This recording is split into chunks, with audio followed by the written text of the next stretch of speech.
పాకిస్తాన్ మాజీ high commissioner గా పనిచేసినటువంటి అబ్దుల్ బాసిద్ ఈ వ్యాఖ్యలతో సంచలనంగా మారిన పరిస్థితి.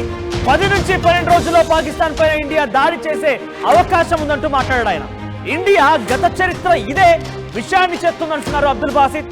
ఇక మేము ఫస్ట్ వీక్ లో పాకిస్తాన్ పైన ఇండియా దాడి చేస్తోందని చెప్పి పెద్ద ఎత్తున ఆయన మాట్లాడిన మాటలు ఇప్పుడు హైలైట్ గా ఉన్నాయి.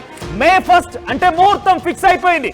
పాకిస్తాన్ కి ఒక రకంగా చుచ్చు పడుతోందని చెప్పొచ్చు. ఈ మాటలు మీకు మాట్లాడడంతో కొంత ఇబ్బంది కలగొచ్చు, కానీ నిజంగా వారి యొక్క ఆలోచన, వారి మాటలు అవే అర్థాన్ని దారితీస్తున్నాయి. మే 1 వీక్ న ఇండియా పాకిస్తాన్ పైన దాడి చేసే అవకాశం ఉంది అని చెప్పి ఎవరు చెప్తున్నారు? సింధు నది పైన ఉన్నటువంటి డ్యామ్లను బ్రేక్ చేస్తామంటోంది ఈ పిచ్చి కుక్క. సింధు జలాల ఒప్పందం విషయంలో సింధు జలాలను ఆపేశారు కాబట్టి అటు పాకిస్తాన్ అల్లకల్లోలం అవుతోంది, కక్కావికలం అవుతోంది, విలవిల్లాడుతోంది. నీళ్లు లేక ఇబ్బందులు పడే అవకాశం ఉంది కాబట్టి ఇప్పటికే నదిని జలాలని రాకుండా జలాలని మొత్తాన్ని ఆపివేశారు కాబట్టి ఆ డ్యామ్లను బ్రేక్ చేస్తామంటూ ఉన్నారు ఈ పిచ్చి కుక్క.